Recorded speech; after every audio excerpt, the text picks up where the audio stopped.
Hello everyone, this is Ashley Balat, and my wicked problem is snacking. In the beginning, my wicked problem started off as snacking habits of public elementary school age children, a look into nutritional value of what food items are consumed between meals. So basically snacking in general among children. I wanted to do elementary school because of ages 6 to 12. It's a very impressionable age group, and they're influenced by many different things, and I just want to kind of get a look at what snacking meant to them in that population and group.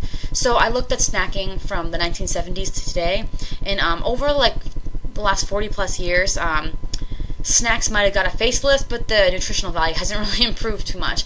Although there are significantly more healthy snacks out there, the consumption of unhealthy snacks has increased significantly, and the number of people who are snacking has increased, the volume has increased, and the frequency has also increased.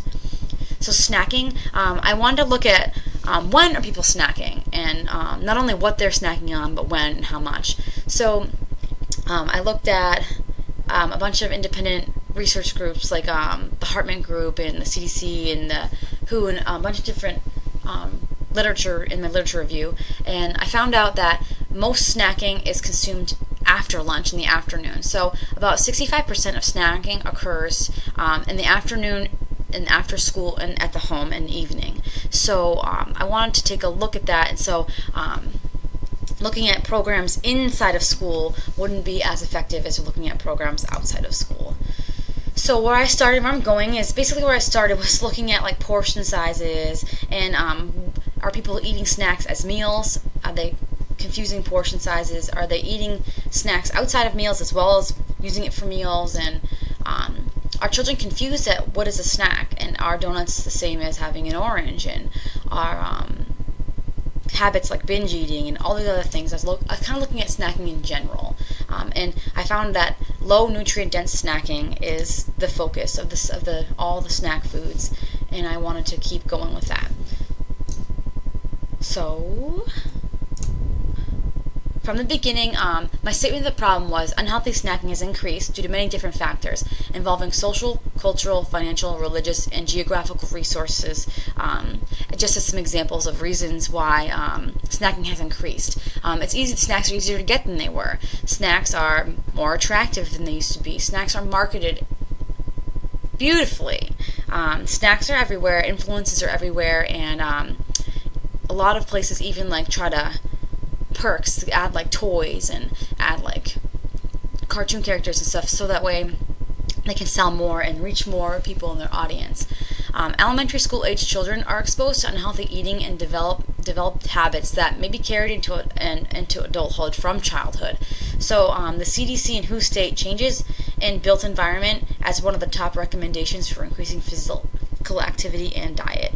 So basically a change in the child's physical environment, so their home environment, their after school programs, anything that's involved with them, a change in that environment will lead to an increase in physical activity and diet. And since the school systems have laws and regulations they abide by, and they are evaluated to make sure that's effective, those programs will be something that are less likely for me to make any huge differences in and make a big difference in those areas. So making my matrix was one of the most helpful things that I did. It seemed simple at first, but then it ended up being really, really, really useful.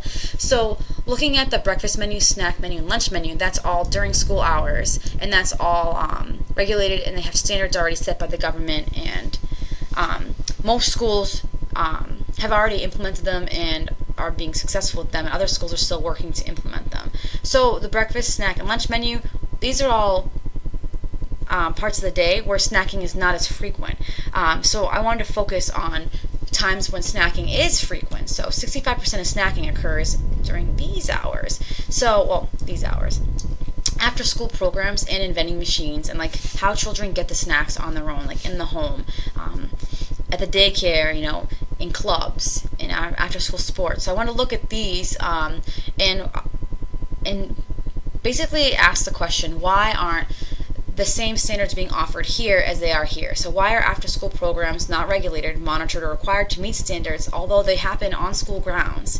And with students that go to that school, why does the clock strike 3 o'clock and all rules go out the window when it comes to nutrition? It's kind of like somebody who's a driver's ed instructor from 9 to 5, but then they go illegal drag racing at night. It's kind of like those two things don't exactly fit together, for lack of a better analogy.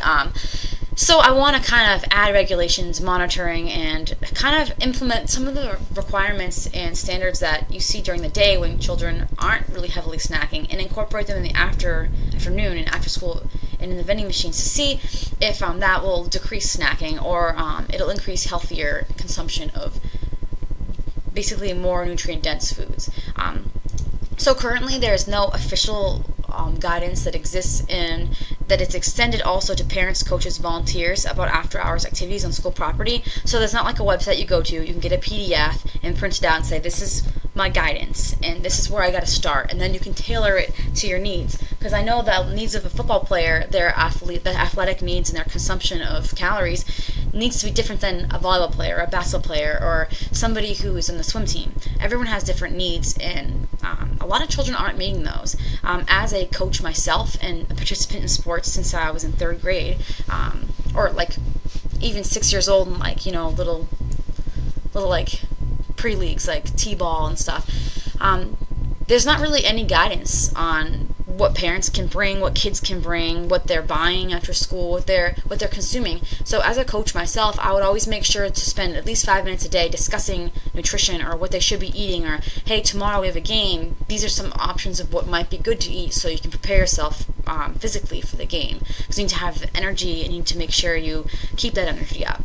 So I also banned sodas from practice and energy drinks and coffees. I didn't want to see any of that, especially from my I coached 12s and on 12 and under, and then 16 unders and 18 unders. So I banned it from all age groups. I wouldn't even let the 18-year-olds bring in coffees, because they're there to perform, and all these extra things are just going to inhibit that. So I also gave them guidance on proper nutrition for their sport and for their needs, and age-appropriate ones. So I think that we need to add more of that and to be required into programs. So a need for evaluation and education intervention to promote healthier habits is super important. A lot of the students that I coached didn't know the differences between simply having having a coffee, or having like an electrolyte drink, or having a water. Like, some people would think that chugging Gatorade is, it's super good for me, I'm doing sports, but only in certain situations would that be appropriate. So I wanted to look at vending machines, what's offered in vending machines, and what after school programs are being offered. Are the parents bringing snacks for the whole team? Are the coaches providing it? Is the school providing it? Like, do they have a booster club that has like a table out? Are they selling snacks at a concession stand? And I want to know if the vending machines only have healthy options. I mean, ages 6 to 12, I think that it's very important that we monitor and control what these students in this age group is going to be doing. So to move things along, the who, what, where, why, and when. So children's ages 6 to 12 will stay the same. Public schools will stay the same in the U.S. And I have changed it from the beginning to now to include after-school athletic participants. Because at first it was after-school activities. But athletics, they seem to have a very consistent meeting time, mostly every day, and they're also in like the same geographical location and gyms and fields, and they're all pretty much close together. And elementary schools don't offer as many things as like high school does, so it's kind of condensed. It'll be a much better target group to look at. In snacking habits, that's what I want to look at, and I want to guide and mold healthier behaviors.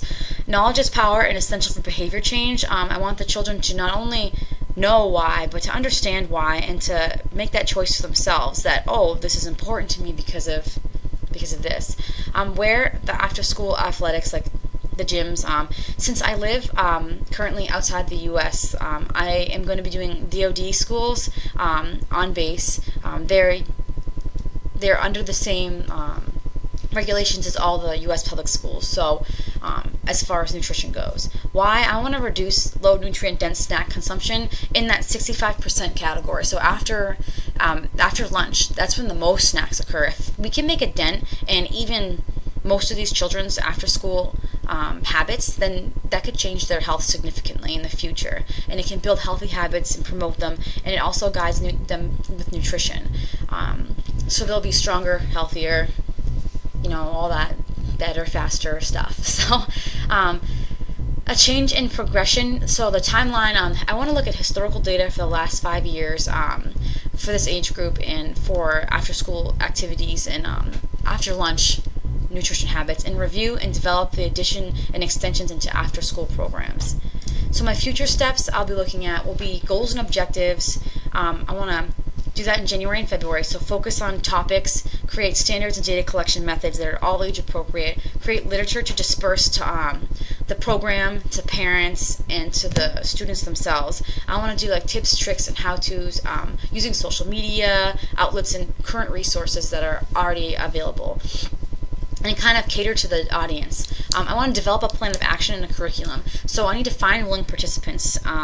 There's many different options, so I don't think that's going to be an issue, but I'll look into it. I want to get all materials and procedures approved for use. Like collaboration is key, because I don't want to be going against current policies and procedures already in place. I want to collaborate and see if we can either change those to align with more of the government standards, or if we can just kind of do a pilot program. I want to begin research and get baseline data collection of participants' family and then the people involved, like coaches, and what their viewpoints are and their values are, and what their opinions are, because I think that matters. Because in order to implement the guidance that I've created and to tailor it to them, it's very important I know my population, I know my groups, so that way I'm not giving them inappropriate or information that isn't relevant to them. So I want to develop and implement plans around April, May, mostly April, and then like kind of fine tune it all and implement it, collect the data, and review analysis of the data, evaluate the effectiveness of the data, and evaluate the data overall as a whole. Like, is this going to make a dent in that 65% of snacking? Is it going to change the nutrient density of the snacks they choose? And is it going to be more appropriate for their age? And then I want to present the results in a manner that is like age appropriate for the population that I'm looking into. So if anyone has any suggestions or tips or guidance for me, please feel free to reply and comment, or send me an email if you're more comfortable. And I look forward to developing and growing this even more. Thank you.